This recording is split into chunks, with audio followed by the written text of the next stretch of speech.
kabajamtoota hordoftoota maatii chaanala madda walaaboo miidiyaa kun madda walaaboo miidiyaa ragama keessaniin kan geenyootuudha jalqaba irratti hanga footootu kanaan dura immoo chaanala keenya subscribe like godhuu hin dagatinaa isiniin jenna. Muummichi ministeeraa irricha baranaa sababeeffachuudhaan ergaa baga geessanii dabarsan. Qabxiin seensaa yuunivarsiitii fooyyeessuu hordofameen barattoota 3,000 ol qabxii seensaa akka argatan dhagahamee kan jirudha. Eebba piroojeektii gaazii naannoo Somaaleetti argamu sababeeffachuudhaan konkolaataan gurguddaan akka biyyan seenneef ibsa laatanii kan jiranidha. Akkasumas odeeffannoo irrichaa kanneen garagaraa qabannee argamneeti jirra. Hammadumaatti akka nu faana turtan gamanumaan isin gaafanna. Balaawwan layni Abbayyaa biyya Suudaan keessatti gaggeessaa jirurraa ka'uudhaan keessumattuu hidhaatiin laga Abbayyaa hidhamuun isaa rakkoowwan Suudaan keessatti yeroodhaa gara yerootti gaggeessaa jiruuf utubaa ta'uudhaas eeramaa kan jirudha. Keessumattuu yeroo ammaa kana keessattis balaawwan roga garagaraa qabeenya mancaasuu fi rooba cimaa roobeen hirrina to'annoo lolaa fi jijjiirama haala qilleensaa dabalaa dhufaa jiraachuu biyyattii keessattis rakkoowwan garagaraa uumaa jiraachuu eeramee kan jirudha. Hinni laga Abbayyaa yeroo kana keessatti hidhamee jiru kunis dhumaatii fi rakkoowwan hawaasaa Suudaan keessa jiru akka hin saaxilamneefis bu'aawwan gurguddaa kan isaaniif qabu ta'uudhaas eeramaa kan jirudha. Keessumattuu lolaa kana irraa xiqqeessuudhaafis hinni laga Abbayyaa bu'aa isaa olaanaa kan qabu ta'uu eeruudhaan rooba cimaa fi akkasumas rakkoowwan gama garagaraatiin jijjiirama haala qilleensaa gama bahaa fi kibba rooba cimaa roobeen lammiiwwan Suudaan kanneen garagaraa irratti qe'ee fi qabeenya isaanii irratti dhiibbaawwan garagaraa fiduu isaaniitis eeranii kan jiranidha. Hayyonni tokko tokko akka himanitti hinni laga Abbayyaa ijaaramee jiru kun bishaan gad dhiifamaa jiru wal qabatee hamma tokko dhiibbaawwan Suudaan irraa xiqqeessuudhaas hayyonni Suudaan tokko tokko dubbachaa kan jiranidha. Keessumattuu Suudaan keessatti naannoo bishaanii kanneen jiraatan qonnaan bultootaa fi uummata magaalaa daangaa bishaaniitti dhihaatanii jiraatan irraa layni Abbayyaa ittisa guddaa ittisuudhaas eeranii kan jiran. Biyyattiin tarsiimoowwan ammayyaa fi ijaarsa jabaa waan hin qabneef rakkoowwan lolaa waggaadhaa waggatti miidhamaa jiraachuudhaas eeranii kan jiranidha. Furmaata qaamoleen garagaraa Suudaan kanneen garagaraa dhiheessaniifis hawaasni yeroo bonaa iddoo sanitti siqeenii jireenya isaanii fooyya'aa jiraachaa kan jiran yeroo gannaa qabeenya isaanii fi akkasumas lubbuu isaanii ittiin dhabaa jiraachuudhaas eeranii kan jiran. Hanga ammaatti qabeenyi barbadaa'ee baay'ee ta'uu fi akkasumas lubbuun namni darbeetis jiraachuudhaas eeranii kan jiranidha. Rakkoon kun yeroodhaa gara yerootti dabalaa dhufaa kan jiru ta'uu biiroon qonna qabeenya bishaanii naannoo Suudaanis dhimma kanaaf hawaasaaf yeroodhaa gara yerootti akeekkachiisa naannoo daangaa bishaanii irra warreen jiraataniif laataa turuu isaaniitis eeranii kan jiranidha. Rakkoowwan kana xiqqeessuudhaafis hinni laga Abbayyaa isaan irraa xiqqishoollee xiqqeessuudhaas eeranii kan jiranidha. Kana wajjin wal qabatee hoogganaan dhaabbatichaatis gama isaatiin yeroo dubbatanitti rakkoowwan kana furuudhaaf uummanni yeroo bonaa iddoo bishaanii jiraatan yeroo gonnaa iddoo sanii siqanii akka jiraatanis kana yeroodhaa gara yerootti gorsaa jiraachuu fi hubannoo laachaa jiraachuudhaas eeranii akka jiran PR gabaasee kan jirudha. Eebba hidha haaromsa guddicha Itoophiyaa irratti muummeen ministeeraa piroojeektiilee garagaraa eebbisuudhaaf qophii guddaa qabaachuu isaanii bara kanaas piroojeektiilee garagaraa akka karooraatti qabaachuu isaaniitis eeranii kan jiranidha. Dhiyeenya kana garuu piroojeektii boba'aa Itoophiyaa eebbisanii kan jiran hoggaa ta'u ministeerri muummee konkolaataawwan fe'umsaa gurguddoon fulbana 22 bara 2018 irraa eegalee akka gara biyyaa hin seenne dhorkuudhaas ibsanii kan jiranidha. Eebba piroojeektii gaazaa kana irratti argamuudhaan haasaa kana kan taasisan hoggaa ta'u muummeen ministeeraa naannoo Somaaleetti piroojeektii gaazii uumamaa dhangala'aa Ogaadeen marsaa jalqabaa waggaatti liitira miiliyoona 110 oomishuu danda'u wayita eebbisan kanatti waggaatti liitira biiliyoona 1.3 ol oomishuudhaafis ammoo jalqabsiisanii akka jiranis eeranii kan jiranidha. Sirna kana irratti haasaa kan taasisan keessaa dhorkaan kanaan dura konkolaatota xixiqqoo irra kaa'amee ture amma konkolaatota gurguddaa irraa akka hojjetamus ibsanii kan jiranidha. Konkolaatota gurguddoo fi tirkii gara Itoophiyaatti galchaa kan turan har'arraa eegalee akkuma konkolaatota xixiqqoo elektirikii ala yoo ta'an dhorkamaa kan turan konkolaatota gurguddaa boba'aa fayyadamu kamuu dhorkamee akka jirus eeranii kan jiran. Ministeerri muummee Dr. Abiy Ahmad akka jedhanitti konkolaatota gaazii fayyadaman galchuun mootummaa irratti birqabaan tumsii aniisaas ta'e ni argama jechuudhaan dubbatan. Bara konkolaataan Finfinnee fi naannoo biyyattii keessatti deeman 2,000 ol ta'etti boba'aa irraa gara gaaziitti akka geeddaramu ta'uudhaas eeranii kan jiranidha. Konkolaataan 1,000 lakkaa'aman kunneenis gara gaaziitti jijjiiramu waggaa dhufu gatiiwwan gaazii biyyattii keessaa 50% akka hir'isuus dubbataniiti kan jiranidha. Itoophiyaan duraan konkolaatota namoonni dhuunfaa fayyadaman kanneen akka boba'aa fayyadaman gara biyyaa akka seenanis dhorkitee akka turtes kan yaadatamudha. bara barnoota bara 2018tti qabxiin seensaa yuunivarsiitii kanaan dura 300 ture gara 297 fooyya'uu hordofamuudhaan barattoota 3,350 darbuu tajaajilli qormaataa fi madaallii ibsee kan jirudha. Dhaabbatichi waa'ee qormaata barattoota kutaa 12ffaa ilaalchisuudhaan ibsa kanneen barattoonni qormaataa qoramanii qabxiin isaanii lakkifame ilaalchisuudhaan komii qaban yeroo komii kennamee jiru irratti dhiheeffachuus ibsaniiti jiran. Qabxii isaanii irrattis komii barattoonni dhiheeffatan waggaa waggaadhaan hirrataa kan jiru hogguu ta'u dhaabbatichinis garuu bara 2017 barattoota karaa intarneetaatiin qoraman muraasa qabxii fiizikaala isaanii gara dhibbantaatti sirnaan kaa'amuu fi dhabuu fi dhibbantaan qabxii jijjiirame lakkifame sirnaan akka hin ida'aminiif sirratee akka jirus eeranii kan jiranidha. Kana malees barattoonni qabxii 49-50 gidduu galmeessan gara qabxii dhibbantaa 50tti akka guddatu taasisuudhaas kunis sirreeffama keessaa isa tokko ta'uudhaas eeramee kan jirudha. Sirreeffamni kana hordofuudhaanis barattoota 3,350 qabxii gara seensa yuunivarsiitii argachuudhaas eeranii kan jiranidha. Bara 2017 barattoota kutaa 12ffaa qormaata biyyoolessaa fudhatan keessaa qabxii darbiinsaa kan galmeessan barattoota 52,272 yommuu ta'u dhibbantaanis barattoonni waliigalaa qormaata kan fudhatan 500,000 ol keessaa dhibbantaa 8.9 dabruudhaas ibsanii kan jiranidha.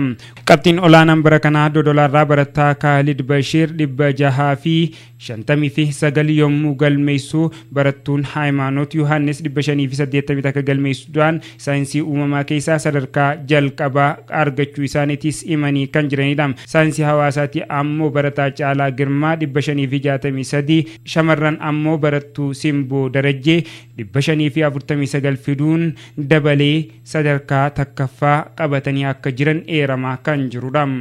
Baga irricha malkaa nagaan geessan jechuun ministeerri muummee Dr. Abiy Ahmad dubbatanii kan jiran. Irrichi sirna galateeffannaa Oromooti. Oromoowwan sanyiiwwan horee baay'eetii fi kan faca'ee du'aa ka'ee ija kan godhatee atoomasaa fi gargaarsa humna waaqaatii jechuudhaan kan dhugoonfatudha. Irrichi yeroo gahuu waaqa leemuu garaa xaliilaa waan isaaf godheef galateeffata. Kan dhufuufis araaraa fi wagii gaafachuudhaan hooquba kan jedhuuf kanaafi akkaataa falaasama Oromduriiti. Oromoon bishaaniif iddoo guddaa kan qabu bishaan madda qulqulluu fi bu'aawwan uumamaa fi jireenya godhee dhugeeffata. Yeroo kadhatus waaqa uumaa, waaqa uumamaa, waaqa burqaa walaabuu jechuudhaan kan kadhatudha. Irrichi bara kanaatis wayita Itoophiyaan bishaan laga Abbayyaa fedhii aniisaa fi lammiilee ishee guutuudhaaf hidha haaromsa guddicha Itoophiyaa eebbiftetti kabajamu isaa gammachuu keenya dachaa ta'ee baga gammaddan baga gammanne jechuun barbaada jechuudhaan dubbata. Sabni malkaa hin qabne saba mataa hin qabne akka Oromoon jedhutti biyyi ulaa galaanaa hin qabnes biyya jiruu hin qabne jenna. Ummata keenyaaf badhaadhina fiduuf ulaa galaanaa karaa seeraa fi nagaan bu'uureeffate qabaachuun hojjechaati jira. Tarkaanfii roga kanaan gochaa jiru addunyaa biratti fudhatama argachaa jira. Waggaa darbe keessatti ilaalama haareya falaasama ida'amuu masakamee qabeenya muuxannoo fi beekumsa qabnuun ummata keenya waliin hoggansa bilchaataa fi kutannaa guuttate kenninee waaqni nu gargaaree rakkoowwan hedduu keessa jijjiiramoota raajii kana galmeessiniiti jirra. Bara 2018 duudhaawwan irrichaa nagaa fi araaraa fi tokkummaa kadhannee ol ka'iinsa biyya keenyaa mirkaneessuuf qormaata osoo hin jilbiiffatin ciccinee akka hojjennuun dhaama. Irra deebi'uun irrichi kan malkaa nuuf haa ta'u qarruu malkaa of kolaa gadaa quufaaf gabbina. Itoophiyaan tattaaffii ijoollee isheetiin sodaatamte kabajamtee badhaatee bara baraan haa jiraattu. Waaqni Itoophiyaa fi ummata ishee haa eebbisu. Kanuma wajjin walqabatee pirezidaantii mootummaa naannoo Oromiyaa irrichi ulfina Oromoo ol ka'ina biyyaa utubuudha jechuudhaan pirezidaantii mootummaa naannoo Oromiyaa Obbo Shimallis Abdiisaa eeran. Guddinaa fi dagaagina bu'uuraalee badhaadhinaa biyya tokkoo milkaa'uudhaaf yoo caqafame dhukii seenaa fi seeneeffama isaanii yoo qoratamu kunis ka'umsa falaasama mandheewwan beekumsa tabboo gannaa fi iddoowwan kanneen ittiin qoramu jedhamuudhaanis keessumattuu guyyaan irrichaa kun guyyaa Oromoo biratti bakka guddaa qabuu fi baga bacaqii gannaa baatanii booqaa birraa geessan. Oromoon ni ijaarti, Oromoon ni utubdi, gaanfaan Afrikaa ni tasgabbeessiti, waaqayyoof nu haa gargaaru jechuudhaanis ergaa isaa kan dabarsan. Ayyaanni isaanii irrattis hangafaa qutusuun malkaatti yaanee ulfoo ulfina Oromoo godhannee jiidhaa qabamnee uumamaan uumaa galateeffannee miliyoonota hedduun baay'annee sirnicha miidhagsuudhaan cinatti ummata addunyaa irratti raajiifachuudhaan waamicha isiniif dabarsa jechuudhaan pirezidaantiin mootummaa naannoo Oromiyaa obbo Shimallis Abdiisaatis ergaa isaa dabarsan. Oromoon irrichaaf bakka guddaa kan qabdudha. Oromoo biratti irrichi maqaa guddaa kan qabudha. Ayyaana kana keessatti namni jala bultii godinaalee Oromiyaa adda addaa irraa dhufuudhaan kan kaabaa, kan kibbaa, kan dhihaa iddoo tokkotti dhufuudhaan iddoo tokkotti kan irreeffatudha. Keessumattuu irrichi yeroo ammaa kana iddoo lamatti kan irreeffatamu hoggaa ta'u hora Finfinnee fi hora Arsadee iddoo ittiin irreeffatan akka ta'e ni beekama. Bara kanaas irrichi malkaatis bakka lamatti kan irreeffatamudha. Irricha hora Finfinnee fi hora Arsadee akka ta'es ni beekama.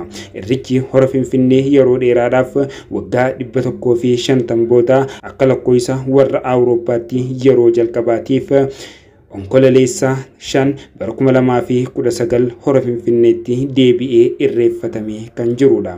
Irrichi kunis irricha namoonni kutaalee Oromiyaa garagaraa irratti hirmaatan lakkoofsaan namoota miiliyoonaan lakkaa'aman irratti hirmaatanii kan jiranidha. Irrichi irree uummata Oromooti. Irrichi bu'aawwan gurguddaa uummata Oromootiif kan qabudha. Keessumattuu yeroo san qeerroo fi foolleen poolisiidhaan walitti bu'uudhaan sakatta'insi hedduun taasifamaa ture. Du'aatiin lubbuu ilmaan Oromoo hedduun iddoo sanitti galaafatame. Irrichi irree isaanii ta'uun tokkummaa fi jaalala lammii isaaniif qaban iddoo sanitti tokkummaa injifannoo uummata Oromoo irratti argisiisan. Oromoonni miiliyoonaan lakkaa'aman ayyaana kana irratti argamuudhaan irreeffachaa akka turan ni eerama. Hanga ammaatti ayyaanni kun haala nagaatiin kabajamaa kan jirudha. Ayyaanni kun yeroo ammaa kana keessatti gad bu'uudhaan calaqqii aadaa uummata Oromoo tahaa kan jirudha. Bara kanaas irrichi magaalaa Finfinneetti haala addaatiin kan kabajamu. Fulbana 24 magaalaa Finfinneetti kan kabajamu hora Finfinnee irratti. Kunis haala addaatiin hawaasni naannoowwan garagaraatii dhufan simannaawwan uummata Oromoo kanneen garagaraatiin kutaawwan magaalaa Finfinnee karra shananiin simannaan gaariin godhamaa kan jirudha. Fulbana 25 ammoo hora Arsadeetti haala addaatiinis kan kabajamudha. Kunis irrichi ol ka'iinsa biyyaaf kan jedhu kan kabajamudha. Irrichi gumiiwwan Oromoo keessaa isa hangafaa fi ija akka ta'es ni beekama. Irrichi sirna galateeffannaa uumaa waaqa tokkichaa ittiin galateeffatan keessaa isa guddaa fi isa durirraa eegalee Oromoo biratti maqaa qabudha. Irrichi yeroo jalqabaatiif hora laga biratti kan ayyaaneffatamudha. Sirni kunis yeroo Oromoon bonni hafee roobni roobee midhaan baqaqee bosonni margaan guutame akka kabaju yeroo birraan bahee akka ta'es ni beekama. Irrichi kunis haala addaatiin horoowwan lamaanitti kan gaggeeffamudha. Sababni isaatis bishaanii fi margi jiidhaa waan ta'eef, bishaan qulqulluu waan ta'eef, margi jiidhaa waan ta'eef akka bishaaniin nu qulqulleessi, akka marga kanaatti nu jiisi jechuudhaan waaqa isaa galateeffatu. Oromoon yeroo irricha malkaa marga jiidhaa fi baaboo coqoliisa qabattee kan baatudha. Margi kunis mallattoo jireenya haariyaa fi boqonnaa milkaa'ina fuula duraa akka ta'etti kan yaadamudha. Faayidaan irrichaa tokkummaa uummata Oromoo fi gosoottan garagaraa walitti dhufuudhaan iddoo tokkummaa isaanii ittiin argisiifatanidha. Aadaa Oromoo fi amantaa, sirna aadaa fi sirba, weedduu, faaruu fi kadhannaa ittiin calaqqisanidha. Yeroo dinagdeen ilaalamu ammoo namoonni hedduun bakka tokkotti walitti dhufuun geejjiba, daldala, tajaajila hawaasaa ittiin guddisanidha. Beekamtii addunyaa irratti UNESCO irrattis maqaa guddaa fi iddoo guddaa waan qabu akka ta'es ni mul'ata. Irrichi nageenya, araara, obsaa fi wal hubannaa tokkummaa calaqqisuu keessatti gahee guddaa kan qabudha. Oromoon kanaafuu baga bacaqii gannaa baatanii booqaa birraa geessan jechuudhaan galata waaqa isaa kan ittiin galateeffatudha. Pirezidaantii mootummaa naannoo Oromiyaa Obbo Shimallis Abdiisaa irreecha hora Finfinnee haala ho'aadhaan milkaa'inaan xumuramuu isaa ibsa laatee kan jiru. Hora Finfinnee milkoofnee jirra, hundinuu galatoomaa jechuudhaan dubbata. Irreechi ulfoo Oromoo hora Finfinnee miiliyoonotaan irreeffame milkaa'ina qajeellooti. Bara haaraa maree nuuf dhufe nagahaan simannee jiidhaa qabannee ulfoo naqannee seeraa fi sirna qajeelfamaan irreeffachuun uummata keenya galateeffannee waaqni nagahaan bobbaasee nu milkeesse galata isaaf haa ta'u jechuudhaan dubbata. Tokkummaa fi cichoominni isaanii eenyummaa keessaniif qabnu abjuu diinni abjuu ta'ee akka hafu taasisee kan jiru. Dhugaa qabannee dhugaan waliin buluuf uumaan keenya nu gargaaree jirra. Barri birraa fuula ifaa akka arginu kan facaafanne haa dandamnu. Dacheen keenya guutumatti miidhagee haa mul'atu. Dachee keenyarraas guuttannee miidhagnee akka mul'annuuf isin galateeffannu taasisa. Miidhagina birraa fi urgaan foolii uumamaa waqtii gonfame kun duudhaawwanii fi safuu masakamee uffata aadaa faayamee harka nagahaa diriirsee jaalala dhugaa argisiisee guddummaa keessan gochuuf waan mul'ateef galatoomaa horaa bulaa deebana. Nuti warra nagahaa jaalala lallabu warra sirna miidhagaa qabatuu fi ittiin bulu ta'uu keenyaaf kan ibsine tullurratti ol jedhee ifee mul'atee malkaa Finfinneetti guddummaa fi eenyummaa Oromoo calaqqisuun mul'achuu isaanii maqaa gaarii naannoo fi biyya keenya roga gaarii ol kaasee addunyaa raajeeffachiise. Saboota sablammootaa fi uummattoota Itoophiyaa duudhaan keessan duudhaa keenya jettanii gammachuu nuti qabnu nu wajjin qooddattan akka mootummaa naannoo Oromiyaatti isin galateeffachuu barbaannaa galatoomaa. Jiraattootaa fi bulchiinsa magaalaa Finfinnee dhangaa qopheessanii fi araddaa jilaa misoomsanitti irreecha Finfinnee ulfoo Oromoo waan tiksitaniif galatoomaa. Kaaba kibba baha dhiha saba timmisee malkaasaatti walga'ee waliin gammachuu qooddate michuu dhugaa ta'uu keessaniif kunis ragaa guddaa jechuudhaan dheera. Irreechi eenyummaa fi miidhagina isin waliin addunyaan kan mul'isee fi miidiyaan biyyattii fi idil addunyaa tumsa isaa taasisaniifis galanni keenya guddaa jechuudhaan dubbata. Tokkummaa fi obbolummaan malkaa irreecha Finfinnee har'a mul'ate wabii waliin jireenya egeree keenyaa fi utubaa ol ka'iinsa biyyaa ta'uun injifannoo caalu akka gonfannu abdii nutti hortanii jirtan jechuun mootummaan naannoo Oromiyaa duudhaa Oromoo horamee addunyaa irratti akka ol ka'uuf tarkaanfii fudhachuu jalqabee cimee akka itti fufu ibsa. Irreechi dhaabbata barnoota saayinsii fi aadaa mootummoota gamtoomanii yuuniskootti akka galmaa'uuf